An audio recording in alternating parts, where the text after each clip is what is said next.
Hello friends, welcome to our YouTube channel at scholars volcano. आज हम आपके लिए लेके आए हैं HTET 2024 social study question paper solution with full explanation. इस तरह के बेनिफिशियल वीडियो से जुड़े रहने के लिए हमारे चैनल को लाइक करें, शेयर करें, सब्सक्राइब करें।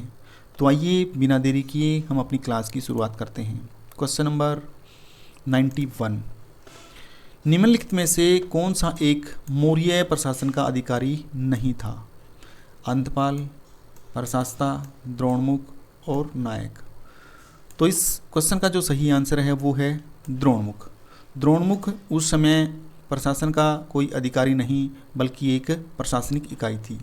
अंतपाल जो सीमा रक्षक अधिकारी को उस समय कहा जाता था। प्रशासता एक प्रशासनिक या लेखिक कार्यों से जुड़ा हुआ क्या था, एक अधिकारी था। नायक सेना का अधिकारी यानी सेना का नेतृत्व करने वाला एक अधिकारी था। लेकिन द्रोणमुख जो है वो कोई अधिकारी नहीं बल्कि एक प्रशासनिक इकाई थी।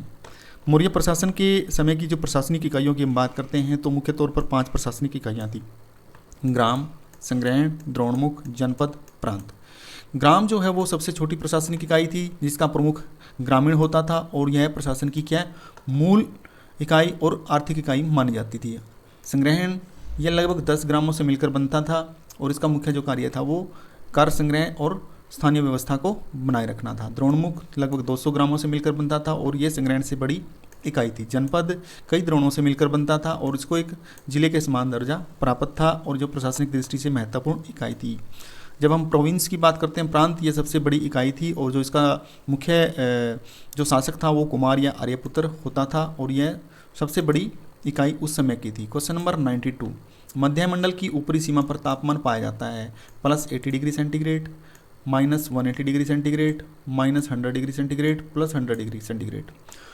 तो इस क्वेश्चन का जो सही आंसर है वो है -100 डिग्री सेंटीग्रेड।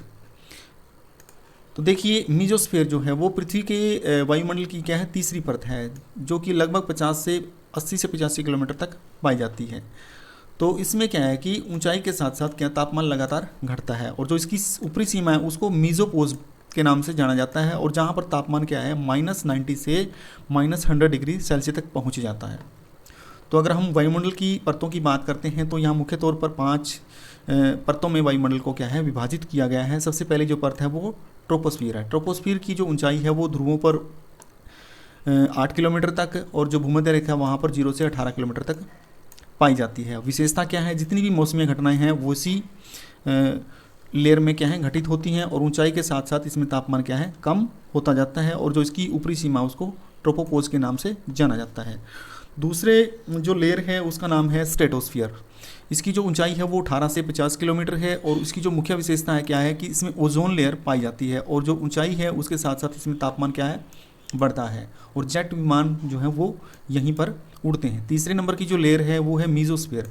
मीजोस्फीयर की जो ऊंचाई है वो 50 से लेकर 80 से 85 किलोमीटर तक पाई जाती है और जितनी भी मेटियोर्स बर्न की जो घटनाएँ हैं यानी उल्काओं के जलने की जो घटनाएँ हैं वो इसी लेयर में होती हैं और यहाँ पर जो तापमान है वो सबसे कम मेजोपोज में क्या है पाया जाता है जो कि -90 डिग्री से -100 डिग्री तक हो सकता है।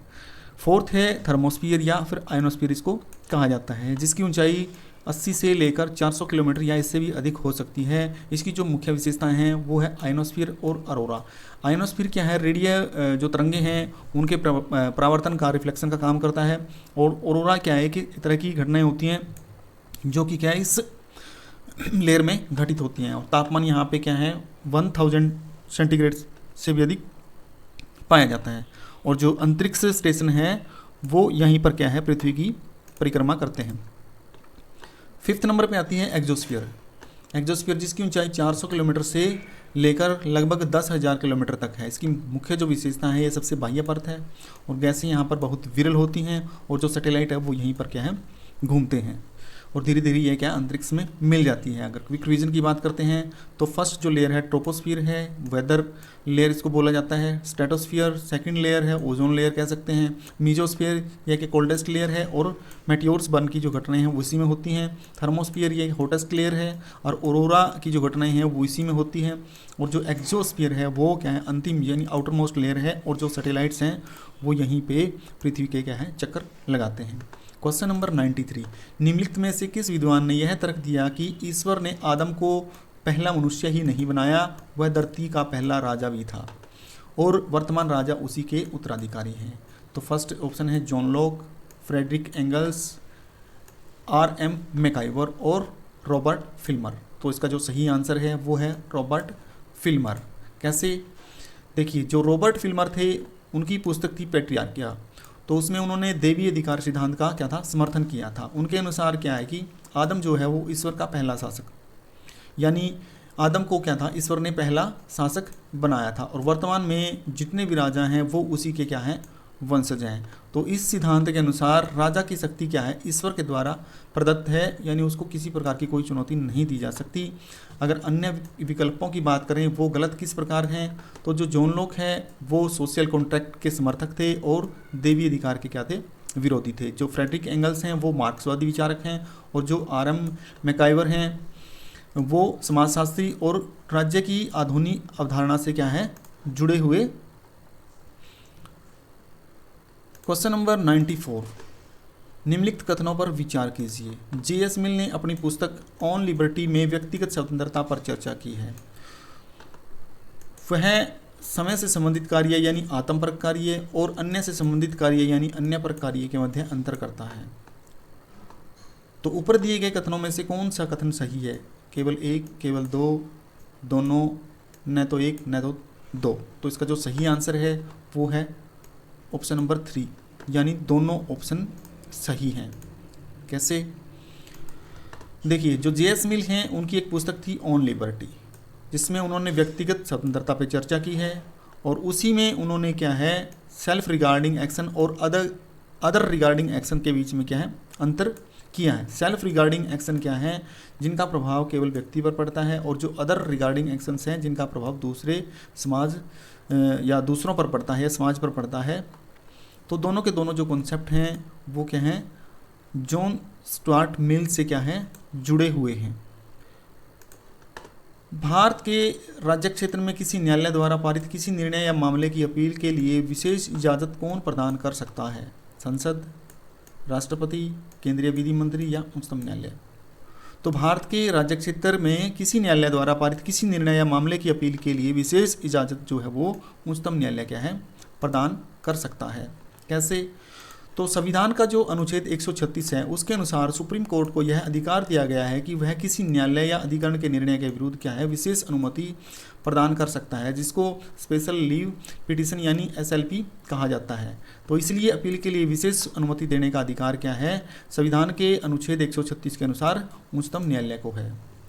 क्वेश्चन नंबर 96, भारत सरकार द्वारा सूचना का अधिकार का जो अधिनियम लाया गया था वो किस वर्ष लागू किया गया था? तो अक्टूबर 1986, अगस्त 1999, जनवरी 2014 और अक्टूबर 2005। जो इसका सही आंसर है वो है अक्टूबर 2005। जो सूचना का अधिकार है वो क्या है, 2005 में लाया गया था, जिसको 12 अक्टूबर 2005 को लागू किया, जिसका मुख्य उद्देश्य है सरकारी कार्यों में पारदर्शिता लाना, भ्रष्टाचार के ऊपर क्या नियंत्रण करना और नागरिकों को सशक्त बनाना यानी एम्पावर करना, कि नागरिकों को क्या है जो सरकारी सूचनाएं हैं वो क्या है, आसानी से क्या है, प्राप्त हो सके। तो किन किन संस्थाओं पर यह लागू है? केंद्र व राज्य सरकार की जो संस्थाएं हैं, स्थानीय निकाय हैं, चाहे पंचायत है, नगर निगम है, सरकारी वित्त पोषित जो संस्थाएं हैं और जो कुछ सरकारी फंडिंग से चलने वाली जो NGOs हैं उनके ऊपर यह एप्लीकेबल है। इसमें मुख्य प्रावधान क्या किया गया है? सूचना का अधिकार, नागरिक किसी भी सार्वजनिक प्राधिकरण से क्या है, सूचना मांग सकता है। तो इसकी जो समय सीमा है वो क्या है, सामान्य मामलों में 30 दिन रखी गई है और जो विशेष मामले हैं यानी जीवन से या स्वतंत्रता से जुड़े मामले हैं उसमें इसमें 48 आवर्स का टाइम लिमिट क्या है जो दी गई है। जो आवेदन शुल्क सामान्यतः यहाँ पे 10 रुपये रखा गया है। अधिकारी हैं जो इसको PIO यानी पब्लिक इन्फॉर्मेशन ऑफिसर कहा जाता है और इसकी जो अपील है फर्स्ट अपीलेंट अथॉरिटी में की जा सकती है और इसके लिए क्या है, सूचना आयोग की व्यवस्था की है जो कि 2 स्तर पर, राज्य स्तर और केंद्र स्तर पर स्थापित किए गए हैं। इसकी अगर हम अपवाद की बात करते हैं तो कौन कौन सी ऐसी सूचनाएं हैं जो RTA के माध्यम से नहीं दी जा सकती? वो राष्ट्रीय सुरक्षा से संबंधित हैं या फिर गोपनीय या खुफिया जानकारी है या न्यायालय द्वारा जो प्रतिबंधित सूचनाएं हैं या फिर जो व्यक्तिगत जानकारियां हैं वो इसके माध्यम से प्रोवाइड नहीं करवाई जा सकती। क्वेश्चन नंबर 97, पृथ्वी की आंतरिक संरचना में कौन सी परत तरल अवस्था में है? मेंटल, बाह्य क्रोड, आंतरिक क्रोड और क्रस्ट। तो इसका जो सही आंसर है वो है बाह्य क्रोड। कैसे? देखिए, जो पृथ्वी की जो आंतरिक संरचना है उसमें क्या है, मुख्य 3 परतें पाई जाती हैं, क्रस्ट, मेंटल और क्रोड। जो क्रस्ट है वो क्या सबसे ऊपरी परत है जिसकी मोटाई 5 से 70 किलोमीटर है और जिसके ऊपर हम रहते हैं। सभी जो भू आकृतियाँ हैं वो या जो भू आकृति क्रियाएँ हैं वो इसी के ऊपर पाई जाती हैं। मेंटल यह क्या सबसे मोटी परत है जो इसकी जो गहराई है वो लगभग 2900 किलोमीटर तक पाई जाती है और यह क्या सेमी सॉलिड यानी अर्ध ठोस अवस्था में पाई जाती है। और जो संवहन धाराएँ हैं यानी कन्वेक्शन जो करंट्स हैं वो यहीं पाई जाती हैं। अब तीसरे नंबर की जो लेयर है वो है क्रोड। क्रोड सबसे अंदरूनी परत है जो मुख्यतः लोहे और निकल से बनी है। इसको क्या है 2 भागों में विभाजित किया गया है, आउटर कोर और इनर कोर। आउटर कोर जो है वो क्या है तरल अवस्था में है यानी लिक्विड फॉर्म में है और जो इनर कोर है वो क्या है सॉलिड फॉर्म में पाई जाती है। क्वेश्चन नंबर 98, भारत में खाद्यान्न की वसूली, आवंटन तथा भंडारण का कार्य करने वाली नोडल एजेंसी कौन सी है? राज्य व्यापार निगम, भारत का खाद्य निगम, संघीय कृषि मंत्रालय, संबंधित राज्य सरकारें। तो इसका जो सही आंसर है वो भारत का खाद्य निगम यानी food corporation of India. Food corporation of India मुख्य तौर पर जो फंक्शंस है यानी कार्य करता है वो खाद्यान्न की खरीद करता है, फिर उसका भंडारण करता है, फिर उसका वितरण करता है।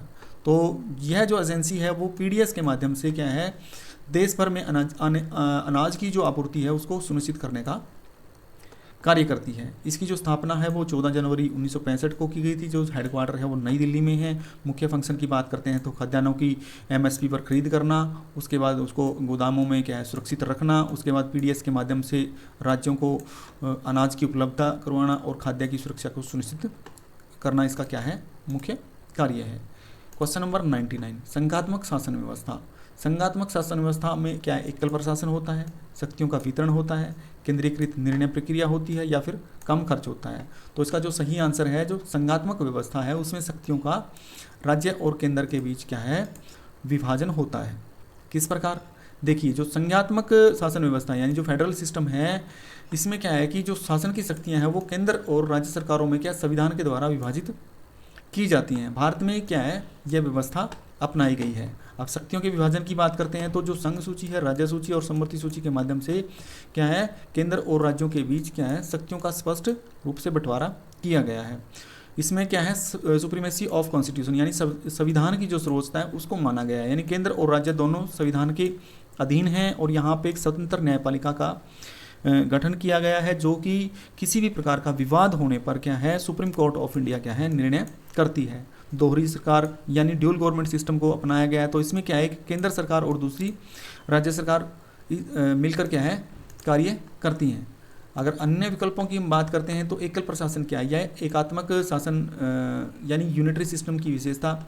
और जो केंद्रीयकृत निर्णय प्रक्रिया होती है वो क्या है संघीय प्रणाली में क्या है विकेंद्रीकरण होता है, न कि क्या है केंद्रीकरण होता है। उसके बाद खर्च की जब बात आती है तो जब संघीय व्यवस्था में 2 स्तरों पर सरकार होंगी तो स्वाभाविक है कि वहाँ पे खर्च भी क्या होगा अधिक होगा। तो संघात्मक जो शासन व्यवस्था है उसमें क्या है कि उसकी जो सबसे महत्वपूर्ण विशेषता है कि केंद्र और राज्यों के बीच क्या है शक्तियों का बंटवारा संविधान के अनुसार होगा। क्वेश्चन नंबर 100, निम्नलिखित में से कौन सी शब्दावली नाजिक के न्याय सिद्धांत से संबंधित है?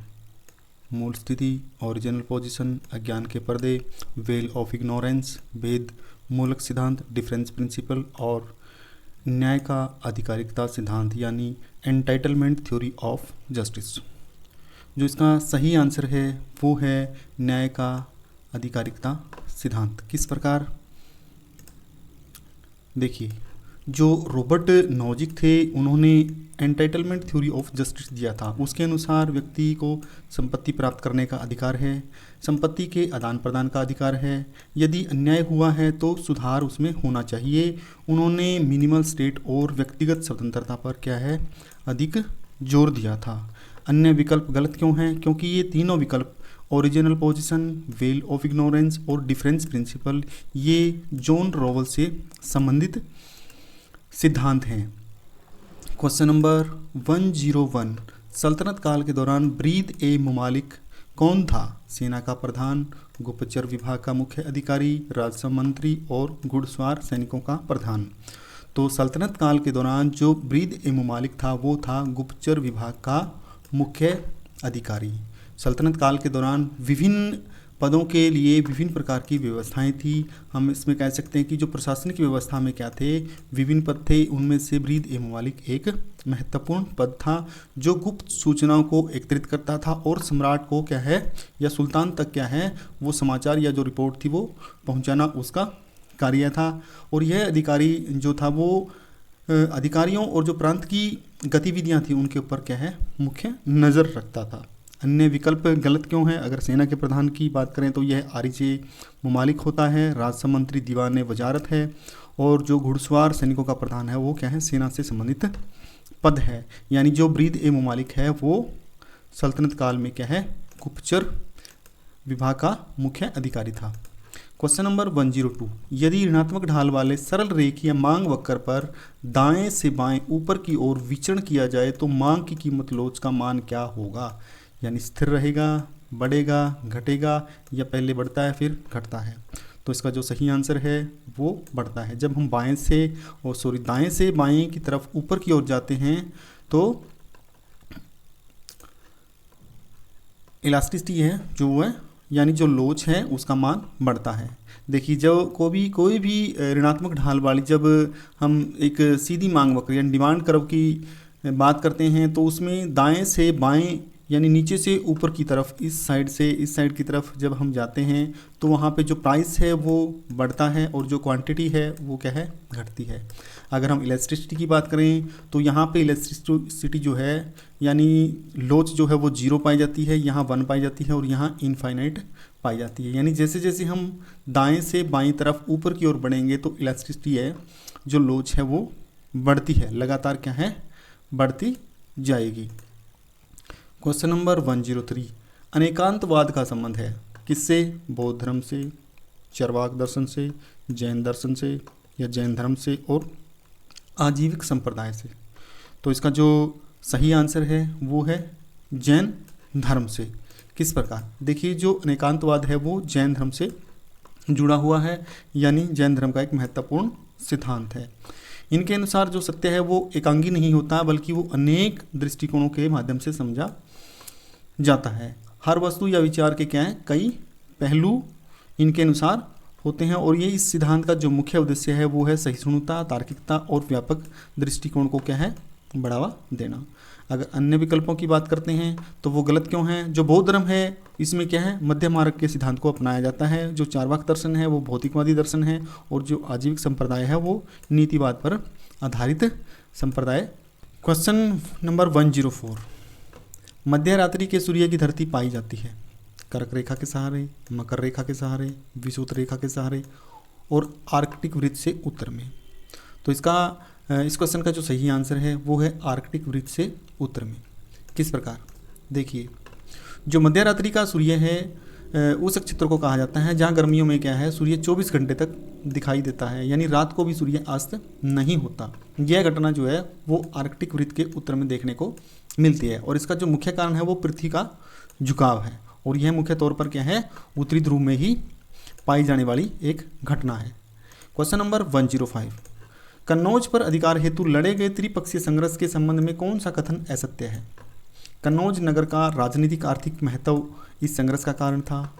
पाल, गुर्जर प्रतिहार तथा राष्ट्रकूटों के मध्य यह संघर्ष हुआ था। सर्वप्रथम वत्सराज एवं धर्मपाल ने इस संघर्ष को प्रारंभ किया था एंड इस संघर्ष में अंततः पाल शासकों को सफलता प्राप्त हुई। तो इसका जो सही आंसर है वो है 4th कि इसमें पाल शासकों को सफलता प्राप्त हुई। यह ऑप्शन गलत है, उनको सफलता प्राप्त नहीं हुई थी। अगर हम कन्नौज पर अधिकार के त्रिपक्षीय संघर्ष की बात करें तो वह मुख्य तौर पर 3 शक्तियों के मध्य क्या था संघर्ष चला था, जिसमें पाल वंश, गुर्जर प्रतिहार वंश और राष्ट्रकूट वंश क्या थे शामिल थे। अगर इसके हम परिचय की बात करें तो ये 8वीं-9वीं शताब्दी में कन्नौज पर अधिकार के लिए क्या है 3 शक्तियाँ संघर्ष के लिए अपने सामने आई। तो जो कन्नौज था वो क्या था गंगा यमुना द्वाब में एक स्थित क्या था एक समृद्ध और प्रतिष्ठित नगर था। यह पहले क्या है राजा हर्षवर्धन की राजधानी भी रहा, इस कारण से इसका राजनीतिक महत्व भी था।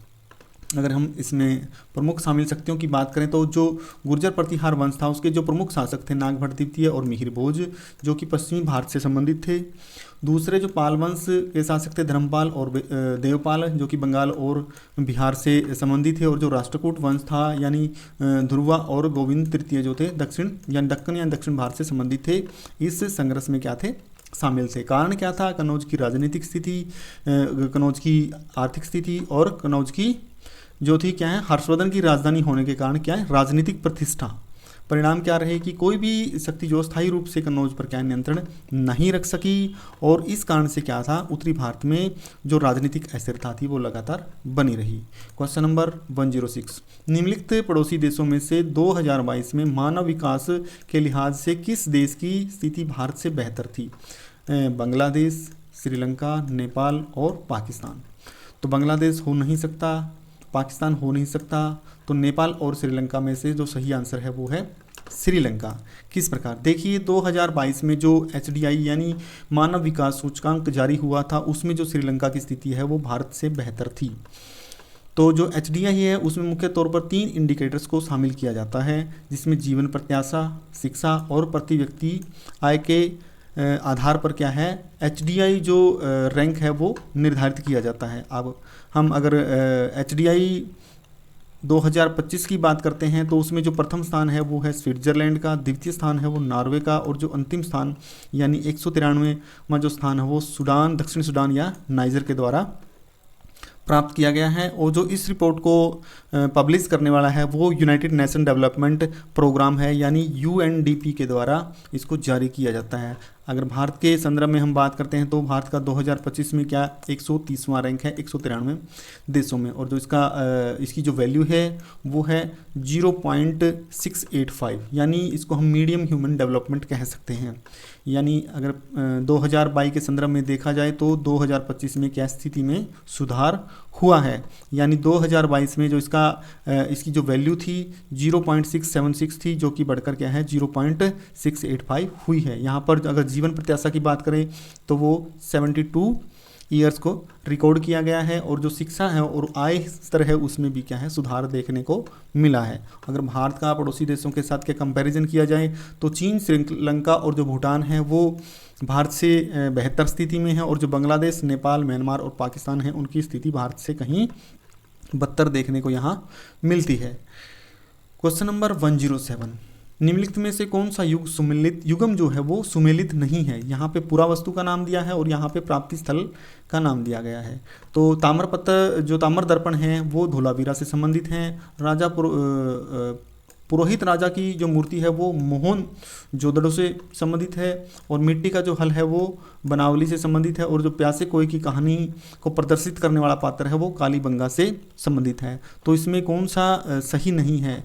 तो उसका जो आंसर है वो है 4th है। जो प्यासे कोई की कहानी को प्रदर्शित करने वाला जो पात्र है वो कालीबंगा से संबंधित नहीं है। बाकी तीनों के तीनों जो ऑप्शन है वो दिए गए जो ऑप्शंस हैं उनसे संबंधित हैं। देखिए अगर हम व्याख्या की बात करते हैं तो जो ब्रॉन्ज मिरर यानी हड़प्पा सभ्यता में जो धातु है वो ब्रॉन्ज तांबा की वस्तुएं इसमें क्या था मिलती थी।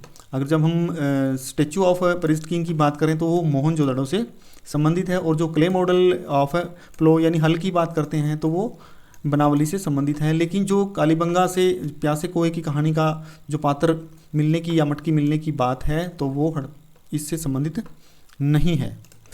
तो ये ऑप्शन यहाँ पे गलत हो जाता है। क्वेश्चन नंबर 108, पृथ्वी की भौगोलिक आकृति कैसी है? पृथ्वी की भौगोलिक आकृति वृत्ताकार है, गोलाकार है, जियोड टाइप है या फिर नोमोन है? तो इसमें जो सही आंसर है वो है जियोड टाइप। देखिए जो पृथ्वी है वो पूरी तरह से गोल नहीं है, उसकी आकृति क्या है जियोड है, यानी उसकी आकृति को जियोड कहा जाता है। जियोड का क्या अर्थ है? पृथ्वी पूरी तरह से स्फेयर यानी गोला नहीं है, वह ध्रुवों पर थोड़ी सी क्या है चपटी है, और विषुवत रेखा पर क्या है वह थोड़ी सी उभरी हुई है। इस कारण से इसका जो आकार है वो अनियमित है लेकिन लगभग गोल के समान है, और जिसको जियोड नाम दिया गया है। क्वेश्चन नंबर 109, विश्व व्यापार संगठन के महानिदेशक कौन है? Who is the director general of world trade organization यानी WTO की जो जनरल डायरेक्टर हैं वो कौन है? Ngozi Okonjo Iweala, Robert Azevedo, Pascal Lamy और सुपाचाई पुनिच पकड़ी। तो इसमें जो सही आंसर है वो है नगोजी ओकोंजो इविला। और जो बाकी 3 हैं वो क्या हैं, वो भी इसकी जनरल डायरेक्टर हैं, लेकिन वो वर्तमान के नहीं, वो पहले के जनरल डायरेक्टर रहे हैं। अगर हम रॉबर्ट की बात करते हैं तो वो क्या है 2013 से 2020 तक का उनका जो कार्यकाल रहा। अगर पास्कल लेमी की बात करते हैं 2005 से 2013 का रहा है। सुपाचाई जो थे वो 2002 से 2005 तक का उनका कार्यकाल रहा। लेकिन जो वर्तमान में हैं डायरेक्टर जनरल हैं वो हैं नागोजी ओकोंजो आइवेला। तो ऑप्शन फर्स्ट इसका क्या है सही आंसर। क्वेश्चन 110, निम्नलिखित में से कौन सी विशेषता या विशेषताएं मथुरा कला से के संबंध में सत्य हैं। ऑप्शन ए, मूर्तियों का निर्माण लाल बलुआ पत्थरों से हुआ है। ऑप्शन बी, इस शैली में बुद्ध, बोधिसत्वों, जैन तीर्थंकरों और हिंदू देवी देवताओं का अंकन हुआ है। ऑप्शन सी, कंकाली टीला मथुरा से क्या है भारी संख्या में जैन मूर्तियां प्राप्त हुई हैं। अगर हम इस क्वेश्चन के सही ऑप्शन की बात करते हैं तो सही ऑप्शन है ऑप्शन नंबर 4, यानी ए बी सी तीनों ऑप्शन करेक्ट हैं। तो चलिए आइए इसकी एक्सप्लेनेशन देख लेते हैं। जो मथुरा कला है वो क्या है भारतीय कला का एक क्या था महत्वपूर्ण केंद्र था, जो कि विशेष रूप से क्या है कुषाण काल में क्या है विकसित हुआ था। तो इसमें क्या है कि जो मूर्तियों का निर्माण है वो लाल बलुआ पत्थरों से हुआ है, ये सही है। ये क्या है मथुरा कला की प्रमुख विशेषता थी। दूसरे ऑप्शन की जब हम बात करते हैं तो इस शैली में जो बुद्ध हैं या जो बोधिसत्व हैं या फिर जैन तीर्थंकर हैं या जो हिंदू देवी देवता हैं उन सब का क्या है अंकन इसमें हुआ पाया गया है। यानी मथुरा कला में क्या है जो धार्मिक विविधता है वो देखने को मिलती है। और जो तीसरा ऑप्शन सी है यानी जो कंकाली टीला है वहाँ से बड़ी संख्या में क्या है जैन मूर्तियाँ प्राप्त हुई हैं, ये भी सत्य है। तो इस क्वेश्चन के अकॉर्डिंग इसके सारे ऑप्शन सही हैं। क्वेश्चन नंबर 111, यदि मांग फलन पी क्यू इक्वल टू सी हो जहाँ सी स्थिर है तो इस मांग फलन के संदर्भ में निम्न में से कौन सा कथन सही है। If the demand function is P Q equal to C where C is constant then which of the following statement are correct with respect to these demand function. First है इस मांग वक्र की आकृति आयताकार अतिप्रवल्य की भांति होगी, यानी डिमांड कर्व है वो क्या होगी रेक्टेंगुलर हाइपरबोला होगी। ऑप्शन 2, इस मांग वक्र के सभी बिंदुओं पर जो इलास्टिसिटी है वो -1 होगी और इस मांग वक्र के सभी बिंदुओं पर जो कुल व्यय है वो स्थिर रहेगा और इस मांग वक्र के सभी बिंदुओं पर जो पी व क्यू का जो गुणा है वो क्या है स्थिर रहेगा यानी कांस्टेंट रहेगा। अगर हम इसके आंसर की बात करते हैं तो चारों के चार ऑप्शन क्या हैं सही हैं। तो जो सही ऑप्शन है वो है 4th, all options are right. किस प्रकार देखिए जो डिमांड फंक्शन है अगर पी क्यू इक्वल टू सी है जहाँ पर सी कांस्टेंट है तो इसको हम इस तरह से P into Q equal to constant लिख सकते हैं। तो ये क्या है कि यूनिटरी इलास्टिक डिमांड को क्या शो करता है। अगर फर्स्ट ऑप्शन की बात करते हैं तो जो मांग वक्र की आकृति है इस दशा में क्या होगी रेक्टेंगुलर हाइपरबोला होगी, यानी वो इस प्रकार से होगी, यानी उसका जो हर पॉइंट के ऊपर अगर हम इलास्टिसिटी की बात करते हैं तो वो 1 होगी और इसको यूनिटरी इलास्टिक डिमांड कहा जाएगा। अगर हम टोटल एक्सपेंडिचर की बात करते हैं तो यहाँ पर जो पी इंटू की है वो हमेशा कांस्टेंट रहेगा और उनका जो गुणनफल है वो भी क्या यहाँ पे स्थिर रहेगा। इसलिए इसके क्या है चारों के चार ऑप्शन क्या हैं सही हैं। क्वेश्चन नंबर 112, निम्नलिखित में से कौन सा युग्म सुमेलित नहीं है। एक साइड में शासकीय हैं, दूसरी साइड में उनकी जो हैं उपाधियां दी गई हैं। तो फर्स्ट है राजाधिराज प्रथम, तो उपाधि है विजय राजेंद्रन। दूसरा है राजेंद्र चोल प्रथम, तो सुंगम तवीर्त। तीसरा है महेंद्र वर्मन प्रथम मतविलास, उपाधि दी गई है। और चौथा है जो नरसिंह वर्मन प्रथम जिसकी उपाधि वातापिंगौड दी गई है। तो इनमें से कौन सा सही सुमेलित नहीं है। तो सही ऑप्शन की जब हम बात करते हैं तो ऑप्शन नंबर 2 जो क्या है वो सही इसका आंसर है, यानी जो राजेंद्र चोल प्रथम है उसकी जो उपाधि है सुंगम तवीर्त नहीं है, यह युग्म क्या है सही नहीं है। तो आइए इनकी उपाधियों की हम क्या है बात करते हैं। जो राजाधिराज प्रथम है उसकी जो उपाधि है विजय राजेंद्रन है वो सही है। राजेंद्र जो चोल हैं उनकी जो उपाधि सुंगम तवीर्त दी है वो क्या है गलत है। उनकी जो मुख्य उपाधि थी वो थी गंगे कौंड। यानी उनको गंगा को जीतने वाला भी कहा जाता था। अगर महेंद्र वर्मन की बात करते हैं तो मत विलास उनके लिए सही है, और नरसिंह वर्मन की प्रथम की बात करते हैं तो वातापिंगौन उनके लिए क्या है, सही है। क्वेश्चन नंबर 113, भारत में खाद्य सुरक्षा अधिनियम कब लागू हुआ? 2009, 2015, 2014, 2013। तो इसका क्वेश्चन का जो सही आंसर है वो है 2013। भारत में जो खाद्य सुरक्षा अधिनियम है वो 2013 में लागू हुआ था। तो राष्ट्रीय खाद्य सुरक्षा अधिनियम 2013 क्या था? भारत सरकार द्वारा पारित किया गया महत्वपूर्ण कानून था। इसका जो उद्देश्य था वो गरीब और जो कमजोर वर्ग है उनको सस्ती दरों पर क्या है, खाद्यान्न उपलब्ध करवाना और खाद्य सुरक्षा सुनिश्चित करना। इसको पहले अध्यादेश के तौर पर 5 जुलाई 2013 को लागू किया गया, बाद में 10 सितंबर 2013 को संसद द्वारा इसको कानून बना के पारित कर दिया गया। इसका जो मुख्य उद्देश्य है वो है जितने भी नागरिक हैं उनको राइट टू फूड सुनिश्चित करवाना है, गरीबी और कुपोषण को क्या है, कम करना है, महिलाओं और बच्चों का जो पोषण है उसके स्तर में सुधार लेके आना है। कवरेज की बात करते हैं तो कुल आबादी का 67%, रूरल का 75% और अर्बन का 50% इसमें कवर किया जाता है। इसमें मुख्य तौर पर 2 श्रेणियां हैं, प्रायोरिटी हाउस होल्ड और अंत्योदय अन्न योजना, यानी जो गरीब परिवार हैं उनको शामिल किया जाता है। अगर खाद्य वितरण की बात करते हैं तो 5 किलो प्रति माह प्रति व्यक्ति अनाज वितरित किया जाता है। अंत्योदय परिवारों को 35 किलोग्राम प्रति माह प्रति परिवार क्या है, खाद्यान्न जो है उपलब्ध करवाए जाते हैं। और जो इसके सब्सिडाइज जो रेट हैं, जो कीमतें हैं वो है चावल का 3 रुपये प्रति किलोग्राम, गेहूँ 2 रुपये प्रति किलोग्राम और जो मोटे अनाज हैं वो 1 रुपये पर केजी के हिसाब से प्रोवाइड करवाए जाते हैं। जो इसमें स्पेशल प्रोविज़न है वो क्या है, जो गर्भवती महिलाएं हैं या जो स्तनपान कराने वाली जो माताएं हैं उनको मातृत्व लाभ के तौर पर 6,000 रुपये दिए जाएंगे। बच्चों के लिए मिड डे मील और आंगनबाड़ी के तहत क्या है, सुविधाएं इसमें क्या है सुनिश्चित करवाई जाती हैं। इसको क्या है कानूनी अधिकार के तौर पर माना गया है कि ये क्या है कि कानूनी अधिकार है। यदि राशन नहीं मिलता तो उसके बदले में उसको मुआवजा दिया जाएगा। अगर किसी प्रकार की कोई शिकायत है तो यहाँ पर एक शिकायत निवारण जो तंत्र है उसको क्या है स्थापित किया गया है, तो संबंधित व्यक्ति अपनी शिकायत को वहाँ पे दर्ज करवा सकता है। अगर हम इसकी इम्प्लीमेंटेशन की बात करें तो जो ये है पीडीएस के माध्यम से यानी पब्लिक डिस्ट्रीब्यूशन के माध्यम से कार्य करता है। और जो राज्य सरकारें हैं उनकी जिम्मेदारी है कि वो लाभार्थियों की क्या है पहचान करें और वितरण को सुनिश्चित करवाएं। महत्व क्या है, जो खाद्य सुरक्षा के लिए क्या है कानूनी अधिकार है और जो गरीबों के लिए एक सेफ्टी नेट का ये काम करता है और भूख और जो कुपोषण से लड़ने में क्या है मदद करता है।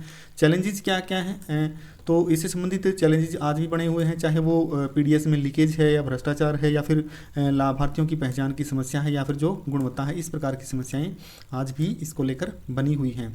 क्वेश्चन नंबर 114, निम्नलिखित में से कौन सा विद्वान राजनीतिक सिद्धांत के पुनरुत्थान से संबंधित नहीं है? माइकल ऑस्कॉट, जॉन रॉल्स, यूक्रेन हेबरमास और एल्फ्रेड कोम्बा। तो इसका जो सही आंसर है वो है एल्फ्रेड कोम्बा, जो कि राजनीतिक सिद्धांत के पुनरुत्थान से संबंधित नहीं है, या इनका संबंध राजनीतिक सिद्धांत के पुनरुत्थान से नहीं है।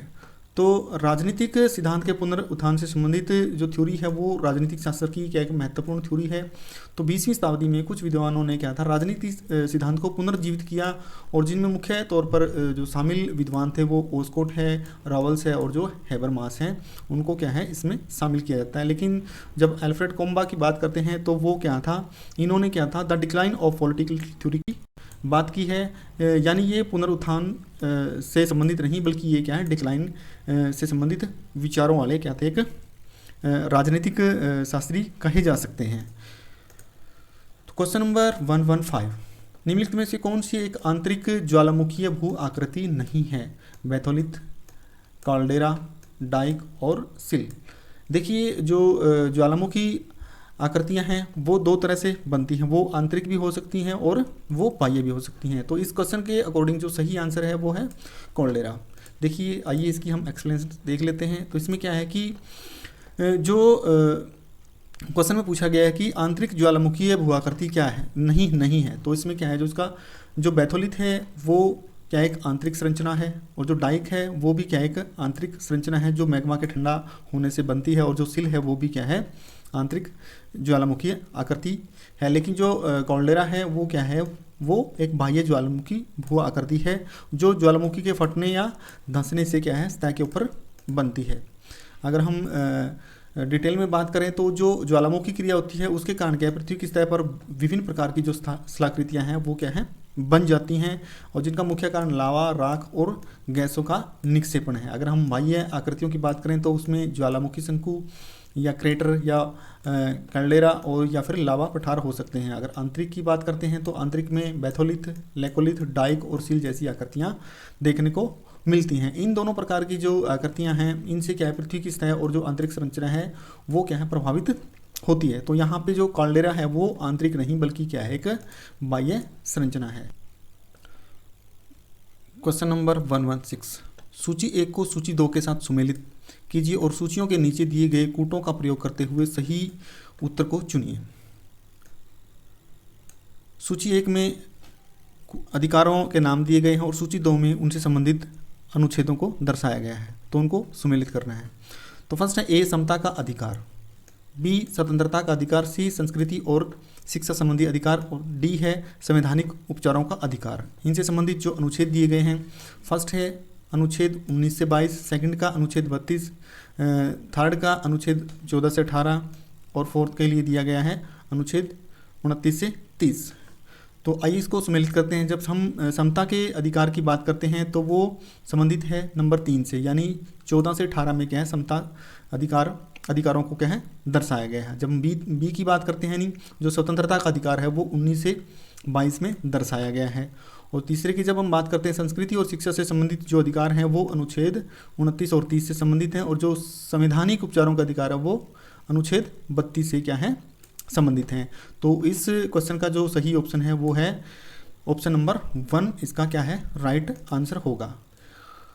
तो आइए इसकी एक्सप्लेनेशन देख लेते हैं। मौलिक अधिकारों की जब हम बात करते हैं तो मौलिक अधिकार जो है व्यक्ति के विकास, स्वतंत्रता, समानता और गरिमा को बनाए रखने के लिए क्या है, आवश्यक हैं। तो इनका जो जिक्र है वो भारतीय संविधान के भाग 3 में अनुच्छेद 12 से लेकर 35 में किया गया है। यहाँ पे मुख्य तौर पर अगर हम इसकी बैकग्राउंड की बात करते हैं तो उसका जो प्रेरणा स्रोत है वो अमेरिका का बिल ऑफ राइट्स और ब्रिटेन का मैग्ना कार्टा है। उद्देश्य क्या था, ये नागरिकों को राज्य के दुरुपयोग से बचाना है और लोकतंत्र को मजबूत करना। और संविधान सभा में इनके ऊपर क्या है, व्यापक चर्चा हुई थी। मौलिक अधिकारों की अगर हम विशेषता की बात करते हैं तो ये न्यायालय द्वारा लागू हैं। राज्य के विरुद्ध सुरक्षा इसमें क्या है, प्रोवाइड करवाई जाती है। और कुछ अधिकार केवल क्या है, नागरिकों के लिए होते हैं, जैसे अनुच्छेद 19 में इसकी बात कही गई है। और कुछ जो अधिकार हैं वो सभी व्यक्तियों पर लागू होते हैं, चाहे वो नागरिक है चाहे वो देश का नागरिक नहीं है, जैसे अनुच्छेद 21 है। आपातकाल में कुछ अधिकार जो हैं वो निलंबित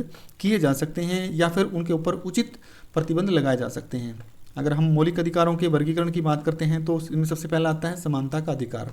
समानता का अधिकार जो है वो अनुच्छेद 14 से लेकर 18 तक इसमें दर्शाया गया है। अनुच्छेद 14 कानून के समानता को दर्शाता है। अनुच्छेद 15 धर्म, जाति, लिंग आदि के आधार पर भेदभाव का क्या निषेध करता है। अनुच्छेद 16 है जो सरकारी नौकरियों में समान अवसर को प्रस्तुत करता है। जो 17 है उसमें अस्पृश्यता का उन्मूलन दर्शाया गया है। और अनुच्छेद 18 के तहत उपाधियों का क्या है, अंत किया गया है।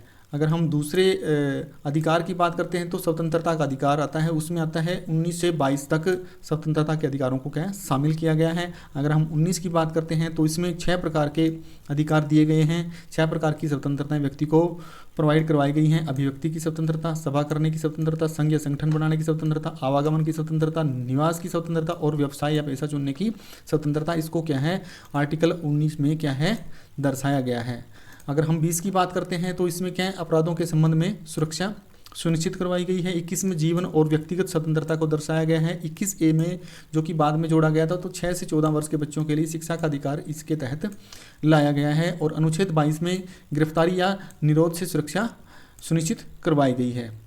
तो अगर हम थर्ड की बात करते हैं तो शोषण के विरुद्ध अधिकार जो कि अनुच्छेद 23 और 24 से संबंधित हैं। 23 में क्या है कि मानव तस्करी और बंधुआ मजदूरी पर यहाँ पर पूरी तरह से क्या है, रोक लगाई गई है। और अनुच्छेद 24 के अकॉर्डिंग 14 वर्ष से कम के बच्चों के लिए जो खतरनाक उद्योग हैं उनमें काम पर रोक लगाई गई है। अगर हम फोर्थ की बात करते हैं तो उसमें कुछ धार्मिक स्वतंत्रताओं का संबंध में अधिकार दिए गए हैं। उसमें 25 से लेकर 28 तक के जो अनुच्छेद हैं उनको शामिल किया गया है। इसमें क्या है, धर्म को मानना, पालन करना और प्रचार की क्या है, पूरी स्वतंत्रता है। धार्मिक संस्थाओं का वो क्या है, अपने तौर तरीके से संविधान के अनुसार क्या प्रबंधन कर सकते हैं।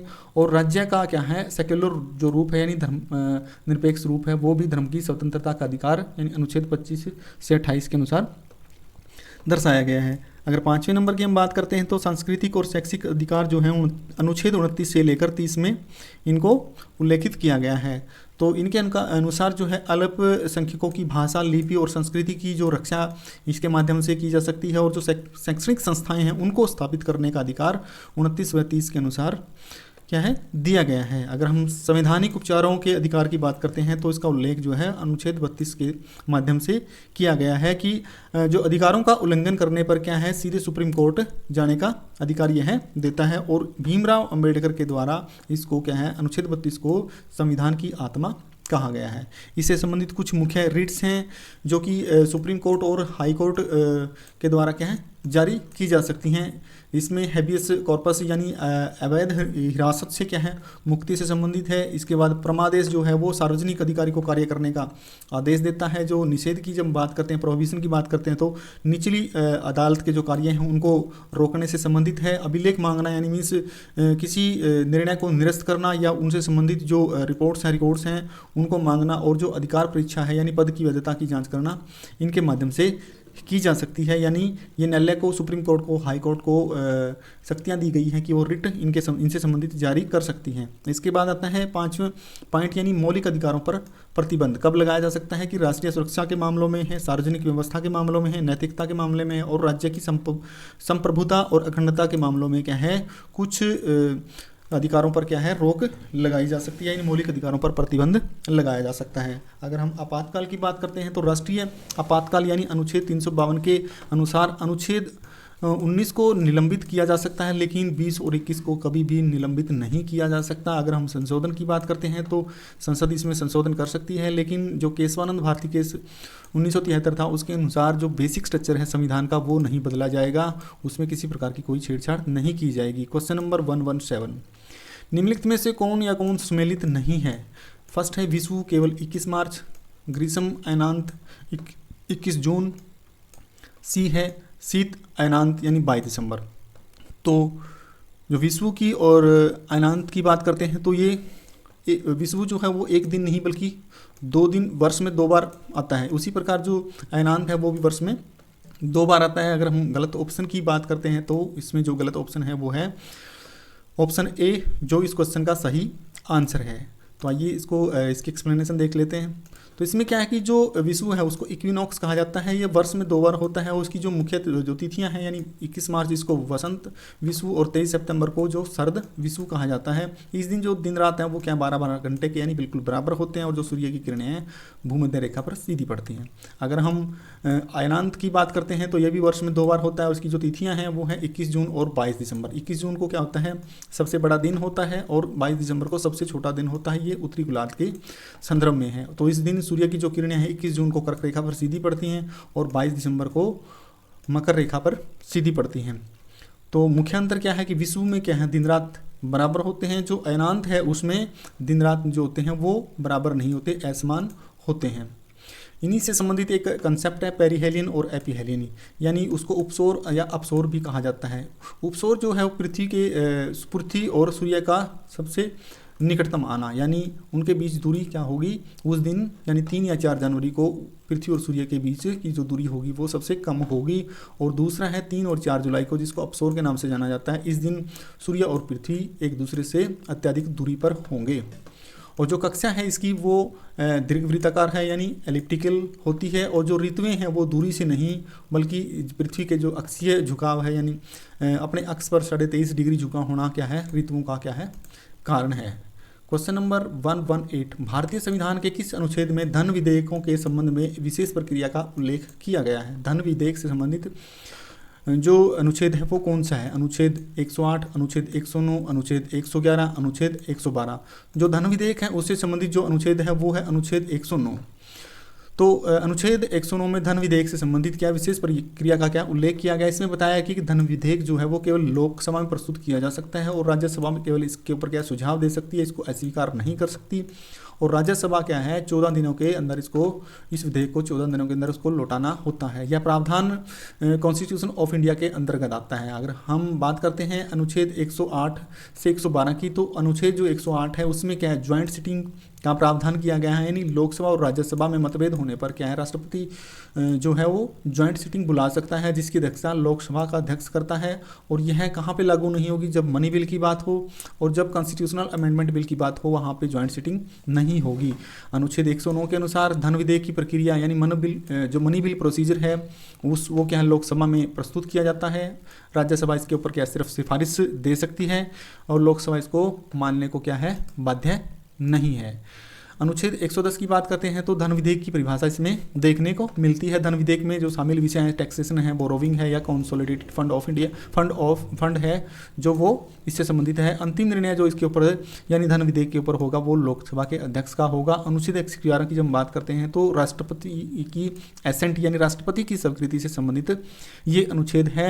तो इसके जो मुख्य विकल्प हैं वो हैं 3 हैं। राष्ट्रपति स्वीकृति दे सकता है, राष्ट्रपति इसको अस्वीकृति दे सकता है या फिर इसको पुनः विचार के लिए लौटा सकता है। लेकिन मनी बिल के संदर्भ में क्या है, जो पुनर्विचार हेतु लौटाना यहाँ पे एप्लीकेबल नहीं है। अनुच्छेद 112 की जब बात करते हैं तो वार्षिक वित्तीय विवरण यानी बजट से संबंधित है, तो इसको राष्ट्रपति के द्वारा क्या है, संसद में प्रस्तुत किया जाता है और इसमें जो सरकार की जो आय व्यय है उसका क्या है, विवरण दर्शाया जाता है।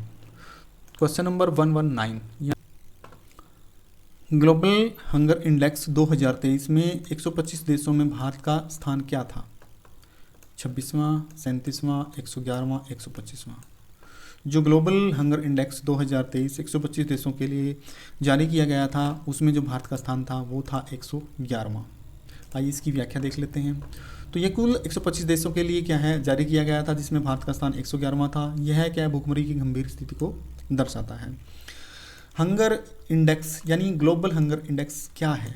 यह क्या एक अंतर्राष्ट्रीय सूचकांक है। इसे हर वर्ष क्या है, जो कंसर्न वर्ल्ड वाइड आयरलैंड की संस्था है और जो वेल्थुंगर हिल्फे यानी जर्मन की संस्था है, इनके द्वारा इसको क्या है, जारी किया जाता है। इसका मुख्य जो उद्देश्य है यानी दुनिया में भुखमरी और जो कुपोषण का स्तर है उसको मापना इसका मुख्य उद्देश्य है। इसके लिए 4 इंडिकेटर्स का यूज़ किया जाता है जिसमें पोषण की कमी, बच्चों की कम लंबाई, कम वजन और 5 वर्ष से कम आयु, मृत्यु दर के माध्यम से इसको क्या है, दर्शाया जाता है। तो भारत के प्रदर्शन की जब हम बात करते हैं तो 2024 में भारत का रैंक 105 था और जो 2025 में कम होकर क्या है, यानी सुधार के साथ क्या है, 102 पे चला आया है।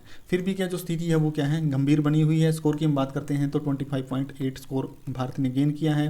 कैटेगरी की बात करते हैं तो वो सीरियस कैटेगरी में आता है। प्रमुख समस्या यहाँ पे क्या है, वास्टिंग एंड स्टनिंग की है यानी ऊंच बाल कुपोषण की समस्या है, गरीबी की और असमानता की और पोषण में कमी मुख्य तौर पर यहाँ पे देखने को पाई जाती है। सबसे बेहतर जो प्रदर्शन करने वाले देश हैं वो जैसे बेलारूस है, बोस्निया, चिली और चीन इत्यादि हैं। इन देशों का जो स्कोर है वो 5 से कम है यानी लो हंगर कैटेगरी में इनको रखा गया है। और सबसे खराब स्थिति जो है सोमालिया, दक्षिणी सूडान, कांगो जैसे देश हैं जिनकी स्थिति अत्यंत दयनीय है। Question number 120 question number 120, Alfred Wegener के महाद्वीपीय विस्थापन सिद्धांत के अनुसार निम्नलिखित में से कौन सा या कौन से सुमेलित हैं, कौन से सही हैं? सुपर महाद्वीप पेंजिया, महासमुद्र पेंथालासा, दक्षिणी महाद्वीप भूखंड लॉरेशिया। तो इसकी अगर सही आंसर की हम बात करते हैं तो इसमें सही सुमेलित हैं ए और बी सही सुमेलित हैं, लेकिन सी सही सुमेलित नहीं है। तो आइए इसकी एक्सप्लेनेशन देख लेते हैं। तो यह जो प्रश्न है वो अल्फ्रेड वेगनर के महाद्वीपीय विस्थापन सिद्धांत यानी कॉन्टिनेंटल ड्रिफ्ट थ्योरी पर आधारित है। इसमें जो सुपर महाद्वीप यानी पेंजिया है उस वेगनर के अनुसार वो क्या है, सही है कि सभी महाद्वीप जो पहले थे क्या थे, वो एक दूसरे के साथ जुड़े हुए थे जिनको पेंजिया कहा जाता था। अगर दूसरे ऑप्शन की बात करते हैं तो जो पेंजिया था उसके चारों ओर क्या एक विशाल महासागर था जिसको पेंथालासा कहा जाता था। अगर हम ऑप्शन सी की बात करते हैं तो दक्षिणी महाद्वीपीय खंड जो लोरेशिया है यह गलत है क्योंकि लोरेशिया जो है वो उत्तरी भाग था, पेंजिया का उत्तरी भाग टूटने के बाद, और जो गोंडवाना है वो दक्षिणी भाग गोंडवाना कहलाया था। तो इस प्रश्न के अकॉर्डिंग जो ए और बी ऑप्शन है वो सही है, लेकिन सी ऑप्शन क्या है, सही नहीं है। तो ये थी आज की हमारी क्लास। आशा है कि आपको क्लास पसंद आई होगी। इस तरह की बेनिफिशियल क्लास से जुड़े रहने के लिए आप हमारे चैनल को लाइक करें, शेयर करें, सब्सक्राइब करें। धन्यवाद।